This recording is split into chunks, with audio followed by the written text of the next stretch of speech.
Hi friends, welcome to my channel. ನಾನಿವತ್ತು ಒಂದು ಸತಿ ಅಪ್ಲೋಡ್ ಮಾಡಿದ್ದೀನಿ ವಾಂಗಿಬಾತ್ ಪೌಡ್ರ್ ಹೇಗೆ ಮಾಡೋದು ಅಂತ.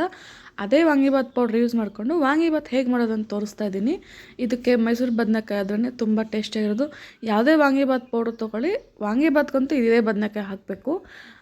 ಇದು ಉದ್ದು ಒಂದೊಂದು ಇಂಚು ರೌಂಡ್ ಕಟ್ ಮಾಡಿಕೊಂಡು ಅದನ್ನು ಉದ್ದುದ್ದಕ್ಕೆ ಕಟ್ ಮಾಡ್ಕೊಂಡಿದ್ದೀನಿ. ನಾನು ಇಲ್ಲಿ ಅರ್ಧ ಕೆಜಿ ಬದನೆಕಾಯಿ ತೊಗೊಂಡಿದ್ದೀನಿ. ಅದನ್ನು ನಾವು ಯಾವುದೇ ಬದನೆಕಾಯಿ ಕಟ್ ಮಾಡಿ ನೀರಲ್ಲಿ ಹಾಕಬೇಕಾದ್ರೆ ಬದನೆಕಾಯಿ ಕಪ್ಪಗಾಗುತ್ತೆ ಅಂತ ನೀರಲ್ಲಿ ಹಾಕ್ತೀವಿ. ಅದೇ ನೀರಿಗೆ ಒಂದು ಸ್ಪೂನ್ ಸಾಲ್ಟು ಹಾಕ್ಕೋಬೇಕು. ಬದನೆಕಾಯಲ್ಲಿರುವಂಥ ಕಹಿ ಎಲ್ಲ ಹೋಗುತ್ತೆ. ಕಟ್ ಮಾಡ್ಕೊಂಡು ಒಂದು 5 ಮಿನಿಟ್ಸ್ ಇಟ್ಕೊಂಡಿದ್ದೀನಿ. ನಾನಿಲ್ಲಿ ಒಗ್ಗರಣೆಗೆ ಒಂದು ಆನಿಯನ್ನು, ಒಂದು ಟೊಮೊಟೊ ಕಟ್ ಮಾಡಿ ಹಾಕಿದ್ದೀನಿ. ಅದನ್ನು ವಿಡಿಯೋ ಮಾಡೋದು ಮರ್ತುಬಿಟ್ಟೆ. ಕಟ್ ಮಾಡಿಕೊಂಡು ಸ್ವಲ್ಪ ಚೆನ್ನಾಗಿ ಫ್ರೈ ಆದಮೇಲೆ ಕಟ್ ಮಾಡಿರೋಂಥ ಬದನೆಕಾಯಿ ಫುಲ್ ಹಾಕಬೇಕು.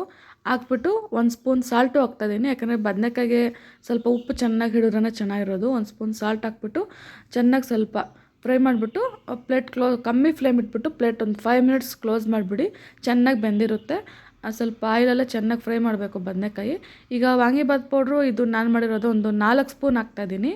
ಒಂದು 4 ಸ್ಪೂನ್, ಅರ್ಧ ಕೆಜಿ ಬದನೆಕಾಯಿ ತೊಗೊಂಡು 4 ಸ್ಪೂನ್ ವಾಂಗಿಬಾತ್ ಪೌಡ್ರ್ ತೊಗೊಂಡ್ರೆ ಆರಾಮಾಗಿ 6 ಜನ ತಿನ್ಬೋದು ವಾಂಗಿಬಾತ್ ಪೌಡ್ರ್ ಹಾಕ್ಬಿಟ್ಟು ಚೆನ್ನಾಗಿ ಫ್ರೈ ಮಾಡಬೇಕು. ಆ ಟೈಮ್ ಕರೆಕ್ಟಾಗಿ ರೈಸು ವೆಯ್ಟ್ ಬಿಟ್ಟರೆ ತುಂಬ ಟೇಸ್ಟಿಯಾಗಿ ಕಲ್ಸೋಕ್ಕೂ ಚೆನ್ನಾಗಿರುತ್ತೆ, ಸ್ವಲ್ಪ ಟೇಸ್ಟಿಯಾಗಿರುತ್ತೆ ಬಿಸಿ ಬಿಸಿ ಅನ್ನ. ಈಗೆಲ್ಲ ರೈಸ್ ತೊಗೊಂಡು ಒಂದೂವರೆ ಸ್ವಲ್ಪ ಗೊಜ್ಜು ಸ್ವಲ್ಪ ಸೈಡ್ಗೆ ತೆಗೆದಿಟ್ಟಿದ್ದೀನಿ. 1.5 ಪಾವು ಕಲಿಸ್ತಾ ಇದ್ದೀನಿ. 1 ನಿಂಬೆಹಣ್ಣು ಹಾಕ್ತಾಯಿದ್ದೀನಿ. ಸಾಲ್ಟ್ ಆಗಲೇ 1 ಸ್ಪೂನ್ ಹಾಕಿದ್ದೆ, ಈಗ ಒಂದು 2 ಸ್ಪೂನ್ ಹಾಕಿದ್ದೀನಿ.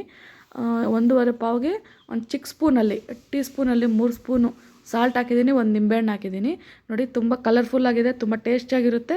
ಒಂದು ಸತಿ ಟ್ರೈ ಮಾಡಿ. Thank you for watching.